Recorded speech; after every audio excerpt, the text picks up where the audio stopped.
नागपुर की सुनीता जामगढ़े पाकिस्तान कैसे पहुंच गई? 12 साल के बेटे को होटल में छोड़कर एलओसी पार करने वाली सुनीता अब सुरक्षा एजेंसियों की रडार पर है। कारगिल पुलिस भी इस मामले की जांच में जुट गई है। प्रोडक्शन वारंट के जरिए इससे पूछताछ की जा रही है।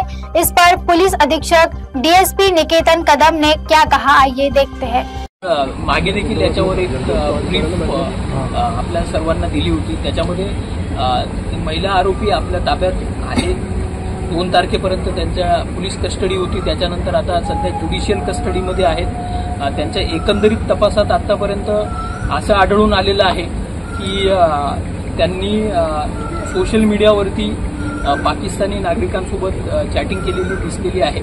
या चॅटिंगमध्ये सुरुवातीला बिझनेस करायचा आहे या अनुषंगाने सुरू झालेली आहे आणि ओव्हर दी टाइम मग नंतर ते पूर्ण वेगळ्या प्रकारची चॅटिंग आपल्याला आढळून आलेली आहे। तो एक महत्त्वाचा प्रश्न होता की पाकिस्तानी नागरिकांसोबत काही संबंध होता का, तर त्या सोशल मीडिया चॅटिंगमधून दिसून येत आहे की त्यांची चॅटिंग झालेली आहे। दुसरा एक महत्त्वाचा प्रश्न त्यात होता की त्यांनी बॉर्डर कशी क्रॉस केली। त्यामध्ये एक महत्त्वाची अपडेट अशी आहे की जे कारगिल पोलीस आहेत, जिथे 14 मे रोजी एलओसी क्रॉस करण्यात आलेली होती प्राथमिक माहितीनुसार, तर कारगिल पोलिसांनी देखील त्याच्यामध्ये गुन्हा दाखल केलेला आहे। त्यामध्ये त्यांचा जो स्थानिक स्पेशल ॲक्ट आहे की त्याच्यामध्ये नॅशनल सिक्युरिटी किंवा सॉव्हरेंटी याचा विषय आहे, त्यांचा स्पेशल ॲक्ट आहे, त्याचे देखील सेक्शन्स लावण्यात आलेले आहेत। तसेच पासपोर्ट ॲक्टचे सेक्शन देखील त्याच्यात अप्लाय करण्यात आलेले आहेत आणि कारगिल पोलिसांची टीम सध्या आपल्याकडे नागपूरमध्ये आहे। त्यांनी प्राथमिक चौकशी देखील केलेली आहे महिला आरोपीची आणि त्यामध्ये आता त्यांनाही कस्टडी पाहिजे आहे त्याची, तर त्याच्यामध्ये जी लीगल प्रोसिजर आहे ती आपण करून घेत आहोत।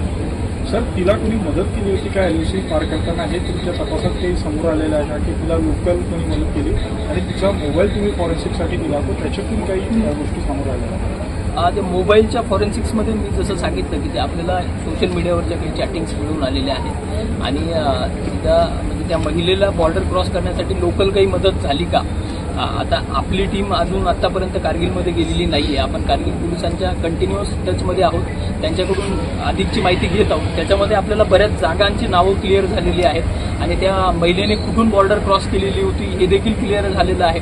परंतु आता कारगिल पोलीस त्यांना कस्टडीमध्ये घेणार आहेत, तर त्यानंतर या गोष्टी स्पष्ट होतील की तिथे लोकल त्यांना काही सपोर्ट मिळालेला आहे। आपल्याला एक अशी त्यांच्या स्टेटमेंटमधून माहिती मिळाली होती की त्यांनी श्रीनगरपासून तर कारगिलपर्यंत पोहोचण्यासाठी काही लोकल लोकांची मदत घेतली होती, लिफ्ट मागून ते तिथे पोहोचल्या होत्या आणि आपण त्यांच्या मुलाला देखील त्याच्यामध्ये एक विचारपूस केलेली आहे।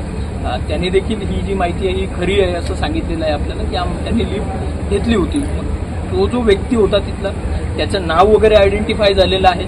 ते संबंधित पोलीस जे आहेत तिथे श्रीनगर पोलीस असतील त्यांना आपण ते कळवलेलं आहे। त्यांनी देखील त्याची विचारपूस करण्यासाठी त्याला ताब्यात घेणार आहेत। ते आतापर्यंत त्यांना ते मिळालेले नाही आहेत, त्याच्यानंतर त्या गोष्टी क्लिअर होतील की त्याचं बॅकग्राऊंड काय आहे।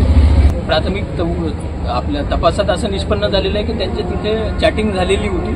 पाकिस्तानातील काही व्यक्ती ज्या पास्टर म्हणून काम करतात आणि त्यांच्या चॅटिंगमध्ये प्रामुख्याने की पाकिस्तानात कसं जायचं अशा प्रकारची एक चॅटिंग झालेली होती। त्याच्या पलीकडे त्या चॅटिंगमधून दुसरं काही निष्पन्न झालेलं नाही।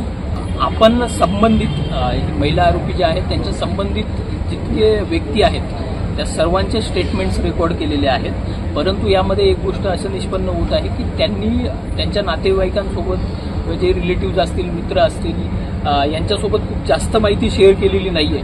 त्यांच्या मुलाला खूप जास्त प्रमाणात माहिती होती सर्व दिनचर्या, कारण तो सोबत असल्यामुळे त्यांच्याकडून आपल्याला काही माहिती मिळालेली आहे मुलाकडून, परंतु त्या महिलेने जे सांगितलं त्याच पद्धतीची ती माहिती आहे। यामध्ये आता कारगिल पोलिसांचा जो तपास आहे की तिथे स्थानिक काही मदत झालेली की त्याच्यातून काही गोष्टी नक्कीच क्लिअर होतील।